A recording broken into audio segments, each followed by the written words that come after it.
Vadakara Kadathanad labour contract സൊസൈറ്റിയുടെ സാമ്പത്തിക വഞ്ചനയെ തുടർന്ന് തിരുവള്ളൂർ സ്വദേശി ചിരിക്കണ്ടോത്ത് ഇബ്രാഹിം ഹാജി ആത്മഹത്യ ചെയ്ത സംഭവത്തിൽ പ്രതികളെ നിയമത്തിനു മുന്നിൽ കൊണ്ടുവരണമെന്നാവശ്യപ്പെട്ട് ആക്ഷൻ കമ്മിറ്റി പ്രക്ഷോഭത്തിലേക്ക് ജൂലൈ 2 വൈകിട്ട് 5 തിരുവള്ളൂരിൽ ബഹുജന കൂട്ടായ്മ നടക്കുമെന്ന് ആക്ഷൻ കമ്മിറ്റി ഭാരവാഹികൾ വാർത്താസമ്മേളനത്തിൽ അറിയിച്ചു.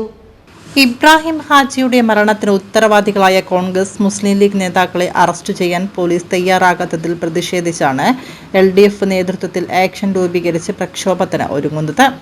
ഇക്കഴിഞ്ഞ മെയ് 29 DCC സെക്രട്ടറി പഴങ്കാവിലെ സുധീർ കുമാറിന്റെ വീട്ടുകോലായിൽ ഇബ്രാഹിം ഹാജി പെട്രോൾ ഒഴിച്ച് തീ കൊളുത്തി ആത്മഹത്യ ചെയ്തത്. കടത്തനാട് ലേബർ കോൺട്രാക്ട് സൊസൈറ്റിയിൽ താൻ നിക്ഷേപിച്ച പണം സൊസൈറ്റി ഭാരവാഹികൾ തട്ടിയെടുത്തു എന്ന ഇബ്രാഹിം ഹാജിയുടെ മരണമൊഴിയും വോയിസ് ക്ലിപ്പും പുറത്തു വന്നിട്ടും പോലീസ് കേസെടുത്തില്ലെന്നും ആക്ഷൻ കമ്മിറ്റി ഭാരവാഹികൾ പറഞ്ഞു. നിരവധി പേരാണ് സൊസൈറ്റിയുടെ വഞ്ചനയ്ക്ക് ഇരയായത്. സൊസൈറ്റിക്കെതിരായി കൂടുതൽ പരാതികൾ ലഭിച്ചിട്ടും പോലീസ് യാതൊരു നടപടിയും സ്വീകരിച്ചിട്ടില്ല.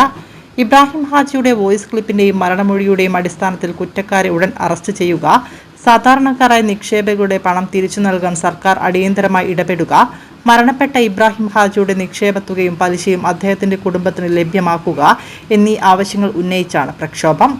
ഇങ്ങനെ ഒരു ആക്ഷൻ കമ്മിറ്റി രൂപം കൊടുത്തിട്ടുള്ളത് നമുക്കറിയാം. കഴിഞ്ഞ ഒരു മാസമായി ഇബ്രാഹിം ഹാജി എന്ന് പറയുന്ന തിരുവള്ളൂരിലെ ഒരു 70 വയസ്സിന് മുകളിലുള്ള ഒരു മനുഷ്യൻ കടത്തനാട് ലേബർ കോൺട്രാക്ട് സൊസൈറ്റിയുടെ തട്ടിപ്പിനിരയായി കോഴിക്കോട് DCC അംഗമായിട്ടുള്ള സുധീർ കുമാറിൻ്റെ വീട്ടിൽ ആത്മഹത്യ ചെയ്തിട്ടുള്ളത്. അപ്പം കഴിഞ്ഞ 29 ഈ മരണം നടന്നിട്ടുള്ളത്. യഥാർത്ഥത്തിൽ അദ്ദേഹം ആത്മഹത്യ ചെയ്യേണ്ടിട്ടുള്ള സാഹചര്യം ഇവിടെ വടകര കേന്ദ്രീകരിച്ച് കടത്തനാട് ലേബർ കോൺട്രാക്ട് സൊസൈറ്റി എന്ന് പറയുന്ന ഒരു സ്ഥാപനം, ഒരു പണമിടപാട് സ്ഥാപനം കഴിഞ്ഞ കുറച്ച് കാലമായി നടത്തുകയാണ്. തികച്ചും എല്ലാ തരത്തിലുള്ള വിരുദ്ധമായിട്ടുള്ള നിലപാടുകൾ സ്വീകരിച്ചുകൊണ്ടാണ് ഈ സ്ഥാപനം മുന്നോട്ട് പോകുന്നത്.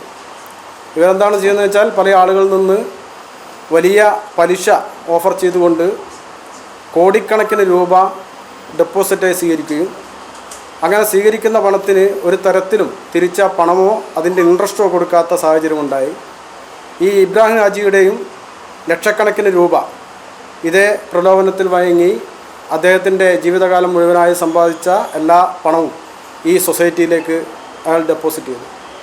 അപ്പം പലപ്പോഴും ഇതിൻ്റെ പലിശ കിട്ടാൻ വേണ്ടിയും അതുപോലെ തന്നെ അയാളുടെ മുതൽ സംഖ്യ കിട്ടാൻ വേണ്ടിയും ഇതിൻ്റെ ഡയറക്ടർ ബോർഡിനും അതുപോലെ തന്നെ ഈ സൊസൈറ്റിയിലും ഇതിൻ്റെ പ്രസിഡൻ്റ് ഉൾപ്പെടെയുള്ള ആളുകളെ നിരവധി തവണ സമീപിച്ചിട്ടുണ്ടെങ്കിലും ഇവർ പണം കൊടുക്കാനും തയ്യാറായില്ല, ഇതിൻ്റെ പലിശ കൊടുക്കാനും തയ്യാറായില്ല.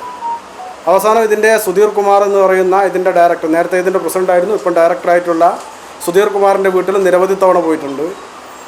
ഈ മരിക്കുന്നതിന് തൊട്ട് മുമ്പേ പോയ ദിവസം വളരെ വ്യക്തമായി തന്നെ ഇനി ഞാൻ ജീവിച്ചിരിക്കില്ല, ഞാൻ ഈ വീട്ടിൽ വന്ന് ആത്മഹത്യ ചെയ്യും, എൻ്റെ പൈസ കിട്ടിയിട്ടില്ലെങ്കിൽ പറഞ്ഞിട്ടാണ് തൊട്ട് മുമ്പേ പോയിട്ടുള്ളത്. ഒരു തരത്തിലുള്ള ഒരു പ്രതികരണവും ഈ സൊസൈറ്റിയുടെ ഭാഗത്തുനിന്നോ അല്ലെങ്കിൽ ഡയറക്ടർ ഭാഗത്തുനിന്നോ ഭാഗത്തില്ലാതായപ്പോൾ പൈസ കിട്ടില്ല എന്ന് പൂർണ്ണമായി ഉറപ്പ് വന്ന സമയത്താണ് ഇയാൾ ഈ സുധീർ കുമാർ എന്ന് പറയുന്ന ആളുടെ വീട്ടിൽ DCC അംഗമായിട്ടുള്ള കോൺഗ്രസിൻ്റെ DCC അംഗമായിട്ടുള്ള ഇയാളുടെ വീട്ടുപടിക്കൽ പെട്രോൾ ഒഴിച്ച് തീ കൊടുത്ത് മരിക്കുന്നത്. അങ്ങനെ മരിച്ചിട്ടിപ്പോൾ ഒരു മാസം 29-ാം തീയതിയാണ്, ഒരു മാസം തികയാൻ വേണ്ടി പോവുകയാണ്.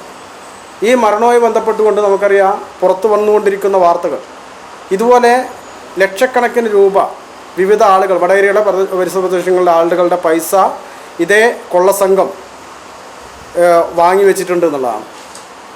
ആർക്കും പൈസ കൊടുക്കാൻ വേണ്ടി തയ്യാറായിട്ടില്ല. അപ്പോൾ സ്വാഭാവികം ഇതുമായി ബന്ധപ്പെട്ടുകൊണ്ട് വടകര പോലീസ് എടുത്തിട്ടുള്ളൊരു കേസ് എന്ന് പറയുന്നത് ഇതൊരു അസ്വാഭാവിക മരണം എന്നുള്ള രീതിയിലേക്ക് ആ കേസിനെ എഴുതി തള്ളുകയുണ്ടായിട്ടുള്ളത്. വാർത്താ സമ്മേളനത്തിൽ PK Sreedharan, NK Akhilesh, KK Suresh, Karuvankandi Suresh, വളിൽ Sreejith എന്നിവർ പങ്കെടുത്തു.